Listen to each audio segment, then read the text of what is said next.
20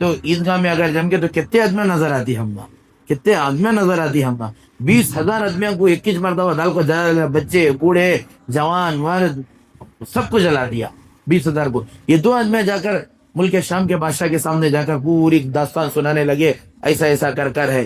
تو ملک شام کا بادشاہ کیا کیا، ملک شام کو اور یمن کو تھوڑی دور کا فاصلہ ہے، تو وہ حکمت سے کیا کرے، ملک شام کا بادشاہ حبشہ کے بادشاہ کو خط لکھا. خط میں کیا لکھا، پوری داستان لکھا. اور حبشہ کے بادشاہ کو کئی کو خط لکھا 2 وجہ سے. ایک یمن کو لقب تھا حبشہ، یمن سے قریب، لقب مطلب یمن کے قریب. دوسرا حبشہ کا جو بادشاہ تھا نا، انہیں بھی نصرانی تھا. اسے خط میں یہ لکھا، دیکھ تیری قوم کے 20,000 آدمیوں کو یمن والا بادشاہ کیا کر کو ہے، جلا کو خاک کر ڈالا، جلا کو راکھ کر ڈالا. ان کو کیا تو بھی تو ان کی مدد کر تو ان کے واسطے. تو یہ خط لکھا ملک شام والے بادشاہ کا خط. جیسے ہی حبشہ کے بادشاہ کو ملا خط دیکھا تو 2 آدمیوں کو کمانڈر بنایا، ارباد اور ابراہا. اب آیا دیکھو ابراہا کہاں سے آیا، انہیں ابراہا اور ارباد یہ دونوں کو کمانڈر بنا کر ایک فوج دیکھو کیا کرے، یمن کو بھیجا. یمن کو اب انہوں دونوں آ کر یمن میں اینٹ سے اینٹ بجا کو رکھ ڈالے. کس کی، وہ بدلہ لے لے، نصارہ کو جو مارے تھے نا، بدلہ پلٹ کو مل گا ان کی قوم کا، ان کو ان کے ملک کا، ان کا. اب ذو نواز بادشاہ ڈر کو بھاگا، دریا میں ڈوب کو مر گا. مشرک بادشاہ دریا میں ڈوب کو مر گا. اب حکومت کس کی، پھر نصارہ کی حکومت آ گئی. اب نصارہ کی حکومت جیسے ہی ہے، اربات اور ابراہا دونوں حکومت کرنے لگے. اب انہوں پورے یمن کے اوپر حکومت ہے انہوں دونوں. حالانکہ باہر سے آکو یمن والے نہیں، انہوں حبشہ سے آکو یہاں حکومت کر رہی. ابھی کرتے حکومت ان 2 جنے میں پھر لڑی پڑ گئی.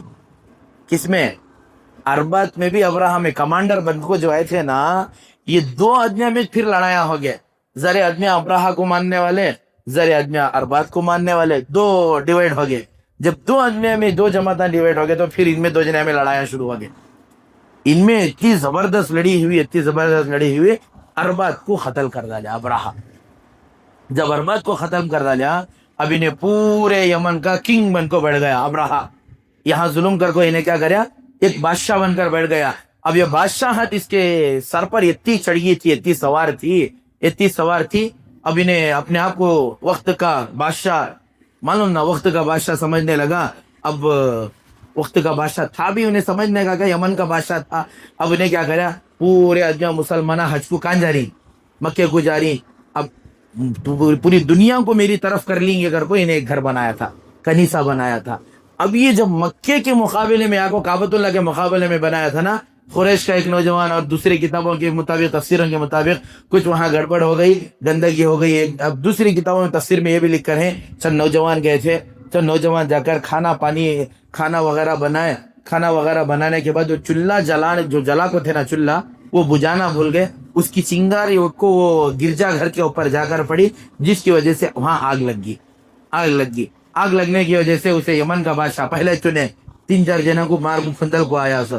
اب انہیں غصہ کرنے کو حبشہ کو اب خط کیا، حبشہ کے بادشاہ کو بولا منجے ذریعے فوج دیو، ہاتھیاں دیا، فوج دیا کئی کو مکہ مکرمہ کعبۃ اللہ کو ختم کرنے کے واسطے.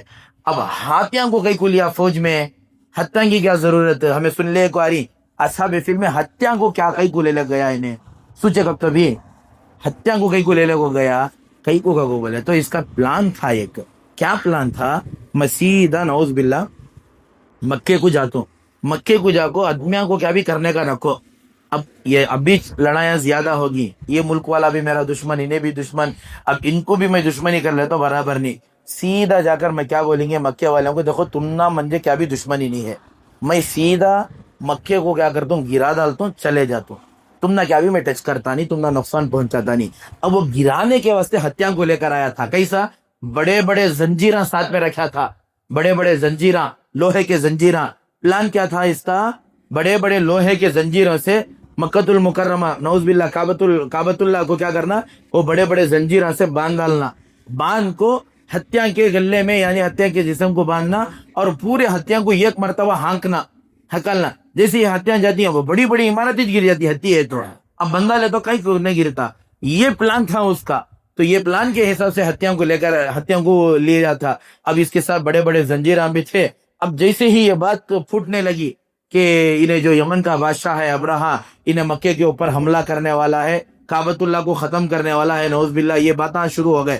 شروع ہونے پر وہاں سے ایک عرب کے چھوٹے چھوٹے قبیلے تھے، اس میں سے ایک آدمی تھا ذو نفر کر کو، اس کو یہ جب ویسے ہی بات معلوم ہوئی، پورے عرب کے چھوٹے چھوٹے قبیلوں کو لے کر یمن کے بادشاہ ابرہا کے اوپر حملہ کر دیا، ابرہا کے اوپر حملہ کر دیا۔ ابھی اس کی فوج نکلی ہے کہاں سے؟ ہاتھیوں کو لے کر اور بہت سارے حبشیوں کو لے کر، حبشہ کے بھی لوگ حبشیوں کو لے کر اور بہت سارے اس کے فوج کو لے کر نکلی ہے، کسے ڈھانے کے واسطے؟ مکۃ المکرمہ کو گرانے کے واسطے، نعوذ باللہ۔ پہلا آدمی ملا ذو نفر، پورے عرب قبیلے کے طرف سے آپ کو سردار بن کو کھڑ کر کہنے لگا میں سرداری کرنے کے لیے تیار ہوں، تم میرا ساتھ دو، ابرہا کو کیا کریں گے؟ ختم کریں گے۔ اب ابرہا نکلنے کو تھا، نکل گیا تھا شاید، تو پہلی لڑائی ذو نفر عرب کے ساتھ ہوگی اس کی۔ اب اللہ تبارک و تعالیٰ کو یہ منظور نہیں تھا، جس کی وجہ سے جو ذو نفر آدمی تھا عرب کے جو قبیلہ آیا تھا، وہ قبیلہ کیا ہو گیا؟ شکست کھا گیا، ابرہا اس میں کامیاب ہو گیا۔ پھر آگے بڑھا، پھر آگے بڑھ کر ایک قبیلہ ملا، قبیلہ بنو قشعم کے نام سے ایک قبیلہ ملا۔ اب وہ قبیلے کے آدمیاں کیا کریں؟ ابرہا کے خلاف پھر لڑائی شروع ہوئی۔ لڑائی نفیل بن حبیب ایک نامی آدمی تھے، انہوں کیا کرے؟ ابرہا کو قتل کرنا، ابرہا کو مارنا بول کر پوری قوم کو لے کر لڑائی کرنا شروع کرے۔ تو اس میں بھی اللہ تبارک و تعالیٰ کو یہ منظور نہیں تھا کہ ابرہا اس میں کیا کرے، ابرہا کو کامیابی ملے۔ اب ابرہا اس میں ناکامی، ابرہا اس میں بھی جیت گیا۔ جو نفیل بن حبیب جو آدمی تھا اسے گرفتار کر لیا ابرہا۔ گرفتار کو قتل کرنے کے واسطے سوچا، قتل کرنے سے پہلے ابرہا سوچا اسے قتل کر ڈالے تو مجھے مکے کا راستہ کون دکھاتی، مکے کو جانے کے واسطے راستہ کون دکھاتی، اس کے واسطے اسے قتل نہیں کرنا، اسے اپنے پاس رکھ لیں گے۔ یہ قصہ ہوا۔ تو آپ حضرت کو بھی یہ ہسٹری سمجھ میں آ رہی کہ نہیں آ رہی؟ کہ تو یہ قصہ تھا۔ پھر آگے بڑھ کر پھر کہاں سے؟ طائف سے ہوتے ہوئے مکہ مکرمہ میں داخل ہوتا۔ مکہ مکرمہ میں داخل ہونے کے بعد کعبۃ اللہ کے اوپر حملہ کرنے کے واسطے جاتا، لیکن اللہ کی مدد کیسے آتی وہ ابابیل کے ذریعے سے آپ کو بھی معلوم ہے۔ تفصیل سے انشاءاللہ آپ حضرات کے سامنے آئندہ یہ بات آئے گی، ٹھیک ہے بھائی؟ انشاءاللہ اللہ ہم تمام کو عمل کی توفیق عطا فرمائے۔